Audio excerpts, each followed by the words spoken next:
دنیا کو بدلنے سے بہتر ہے کہ پہلے خود کو بدلیں۔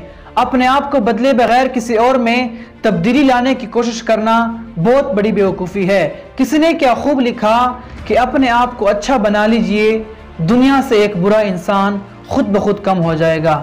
اسٹیفن آر کوے نے اپنی ایک مشہور کتاب The 7 Habits of Highly Effective People میں لکھا ہے کہ ذہین لوگ اپنا ایریا آف کنسرن خود بناتے ہیں، جس کا مطلب یہ ہے کہ کسی ملک میں تبدیلی لانے کی بجائے اپنے گلی محلہ میں انقلاب برپا کرنا چاہیے۔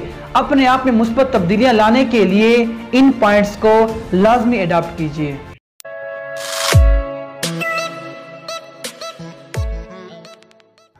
اپنے نفس کو غلام بنائیں۔ سکندر اعظم جو خود کو الیگزینڈر دی گریٹ کہا کرتا تھا، اس نے پوری دنیا فتح کر لی۔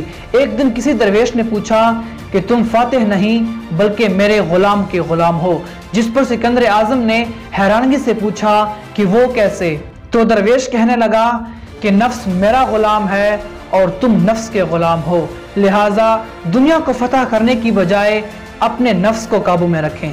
اپنی قسمت سے شکایت کرنا چھوڑ دیں۔ ہم میں سے بہت سے لوگ اس بات کا شکوہ کرتے ہیں کہ ہمیں ریسپیکٹ، جسٹس اور ایکول اپورچونٹیز نہیں مل رہی۔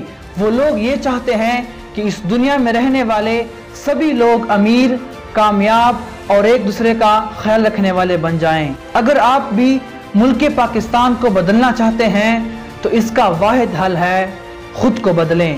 اس کے علاوہ کوئی بھی آپ کے حالات کو بدل نہیں سکتا، چاہے وہ کوئی شے، فرد یا پھر حکمران ہی کیوں نہ ہو۔ If you want to change the world, you have to change yourself first۔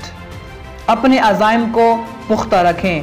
ہر دن انسان کو یہ سوچنا چاہیے کہ آج میں بڑا کام کرنے جا رہا ہوں اور اپنی بلندی سے پہلے اپنے بنیادوں کو مضبوط بنانا چاہتا ہوں۔ آپ کے اندر کا یقین کہ مجھے کوئی نہیں ہرا سکتا، یہی یقین آپ کو کامیابی تک پہنچا سکتا ہے۔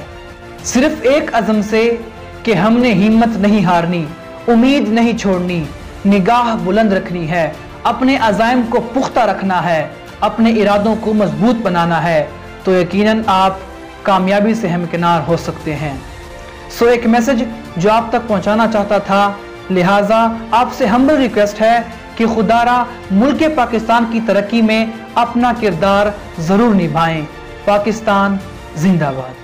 ہم نے تو دل جلا کے سرعام رکھ دیا، ہم نے تو دل جلا کے سرعام رکھ دیا، اب جس کے جی میں آئے وہی پائے روشنی۔ سننے کا بہت بہت شکریہ۔